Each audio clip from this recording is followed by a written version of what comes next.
People are talking about that 2% restaurant tax measure they'll be voting on September 13th. Tennis superstar Serena Williams is gearing up to say goodbye to the sport that made her a household name. President Joe Biden touted his administration's plans to bring down health care costs for seniors, including lower premiums for millions of Medicare recipients starting next year. It was a great day across South Mississippi, fall weather making itself known. And Eric, if James Brown were here, he'd say, I feel good. It has felt good out there. Let's check in with the weather. How's it going? That's exactly right, Jennifer. Football is in the air. I've got the Moss Point Tiger cheerleaders with me here tonight. As I said earlier, it is the 81st Battle of the Cats. The search for an armed and dangerous carjacking suspect ending in handcuffs. Kevin Bowie was arrested in Wiggins after a WLOX viewer noticed the stolen car in a parking lot earlier today and called police. According to the CDC, HIV rates in Jackson are again the 4th highest in the nation. This project started back in January 2020.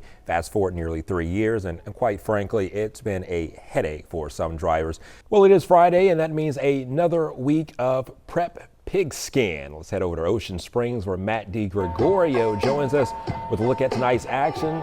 Music going there, and Matt, the Warriors looking for their first win this month. Ocean Springs, on the other hand, still unblemished. Developing tonight, no one will stand trial or face criminal charges after a violent shootout with police on I-10 that left 3-month-old LaMelo Parker and his father Eric Smith dead in the crossfire.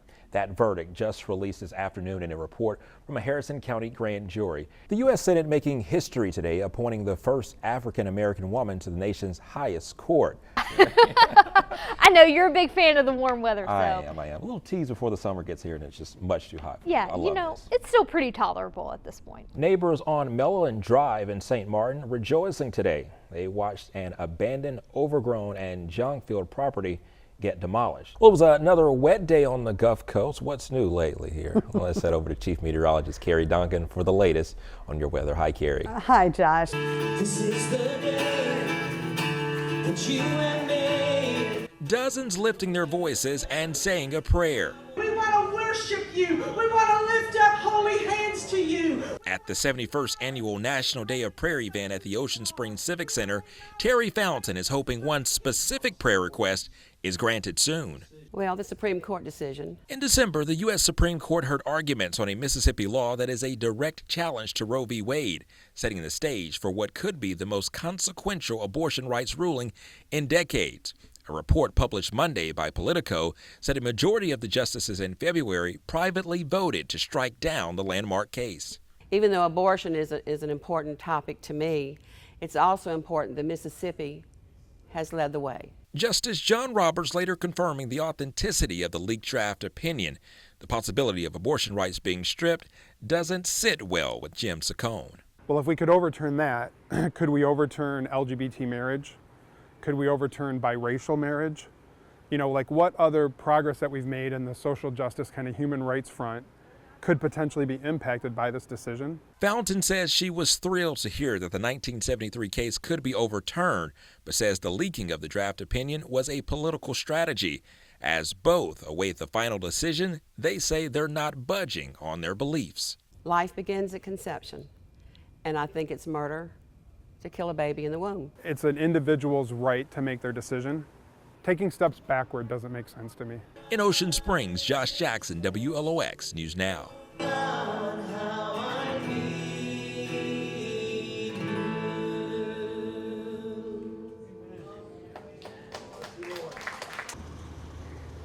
You get one right there. You get one right there. You get one right there. It's shadowed right there in the front.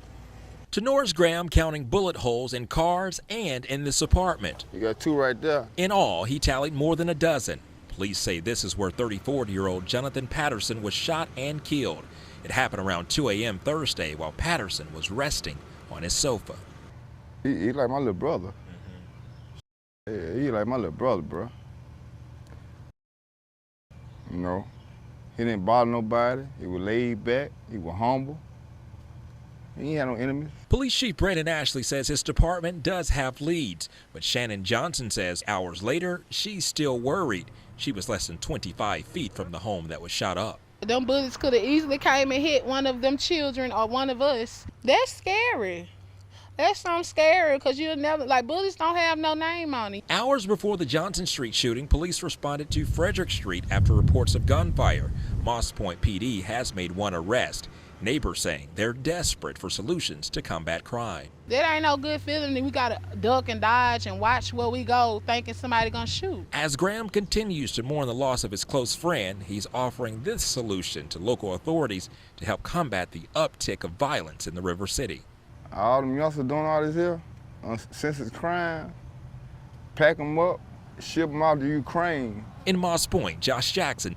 Give them guns, every kind of gun they want. WLOX News Now. More than thousands. From here, Circle K, Dodges, from up there. The number of people without homes in South Mississippi is growing. It's one reason why community activist Christine Bryce is helping folks in need. Where the sofa is. Right. Is that where someone sleep? Is someone sleep here? Yes. Okay. Well, God is you sleep blessing there? every day. Okay, wait. So I'll tell you what, baby. The Lord's gonna bless you, okay? The Rental Assistance for Mississippians program, also known as RAMP, uses federal money to help renters make payments. But this week, Governor Reeves ended that program for the state. Bryce says the governor's decision is now forcing more families to live outside or in their vehicles. You see where young man that's sleeping on the sofa? He's sleeping on the sofa. It's gonna be a lot of men, women, children, sleeping, losing not having a place to live. A lot of people living in their cars, a lot of people living on the streets. I have probably 4 or 5 customers that come here every day that their home is their car, they sleep in it, and it's sad because some of them have children, some of them have pets. David Leon serves as executive director for Feed My Sheep Soup Kitchen in Gulfport. He says rising costs for consumers this summer is causing him to rethink his delivery options. I'm getting more and more requests for delivery to people that are in houses just because they can't afford their gas to get down here. So they're calling me, and that's not typically a reason why we would deliver. According to Governor Reeves, the remaining unused funds for RAMP will be returned to the United States Department of Treasury. In Gulfport, Josh Jackson, WLOX News Now. Our financial situation in Wiggins is blurred at best right now. City of Wiggins Alderman Damian McKay is searching for answers. He claims the city has been unable to reconcile finances, essentially checking to make sure figures are correct and in agreement. We have had COVID. Our mayor passed away a year or so ago. So there's legitimate reasons why there has been disruption at City Hall, granted. But with all that being said, we're 13 months in and we have not reconciled our financials. McKay saying he's not pointing fingers and that it could be something as simple as a reporting issue. I asked him what many citizens are saying they have questions about. For your constituents, is the city of Wiggins in a financial hole?